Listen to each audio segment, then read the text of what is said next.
Dear CG Thinkers, welcome. Non, c'est un français. Cher infographiste, bienvenue.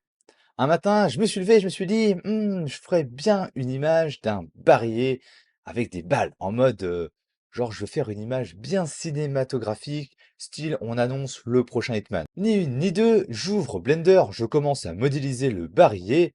Rien de bien compliqué, j'utilise forcément Fluent, un cylindre pour l'objet principal, un cylindre pour le trou central, et encore deux autres cylindres pour le fameux motif extérieur qui fait qu'un barillet ressemble à un barillet, et les trous pour l'emplacement des balles. Ben voilà, un barillet, ouais, c'est quand même pas compliqué, hein. Me suis-je dit quand soudain j'ajoute un bevel à mon objet. Et là, c'est le drame.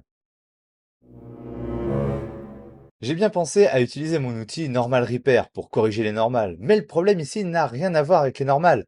Notre mèche présente de l'overlapping absolument partout.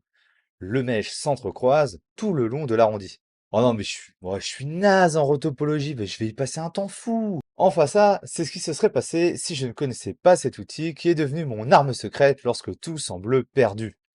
Quad Remesher. Comme son nom l'indique, cet add-on va vous permettre de faire une rotopologie automatique. Et c'est le seul à ma connaissance qui fonctionne sur de la modélisation de type Hard Surface. C'est tout simplement le meilleur du marché pour Blender.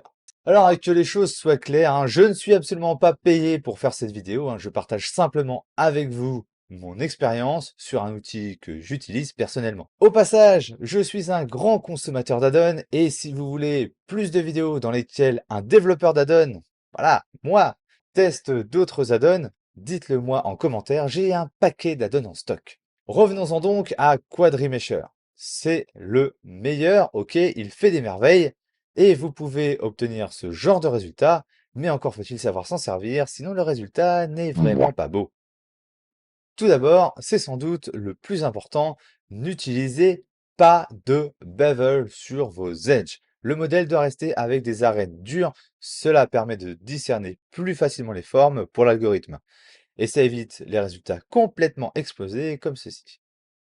Augmenter l'adaptative size. Je le monte typiquement à 75 ou 100%. Cela autorise le programme à faire varier la taille des faces pour mieux s'adapter aux endroits qui nécessitent plus de détails. C'est mieux, mais c'est pas fou, alors continuons.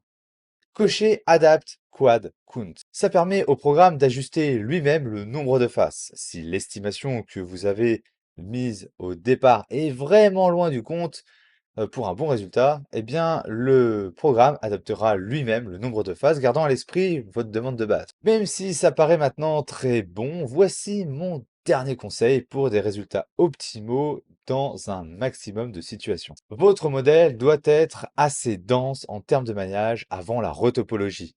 Plus votre objet est dense, plus il y a d'informations sur la forme à suivre. Vous l'aurez compris, toutes ces astuces ont pour objectif de rendre votre modèle le plus clair, le plus évident possible pour l'algorithme. L'add-on semble formidable, mais comme tous les outils, il a ses limites. Je m'en sers dans le cadre de la modélisation hard surface et la limite majeure que j'ai pu trouver, c'est qu'il est complètement perdu s'il y a trop d'écart entre la taille des détails. Des petits détails sur une grande surface vont complètement le perdre. Autrement dit, il fonctionne très bien lorsque vous avez une certaine homogénéité dans votre modèle.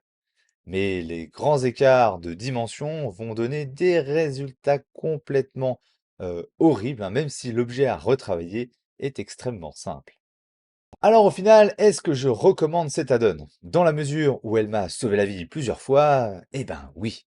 Alors, c'est clair que ce n'est pas gratuit, mais c'est soit ça, soit vous y passez la journée, ou soit juste vous abandonnez. Vous en ferez ce que vous voulez, En tout cas, vous savez que ça existe. Si vous souhaitez me voir tester d'autres add-ons et voir l'avis d'un utilisateur qui est aussi un développeur, faites-moi signe dans les commentaires. Sur ce, je vous dis à la semaine prochaine, et n'oublions pas, on se lasse de tout, sauf d'apprendre. Bye bye.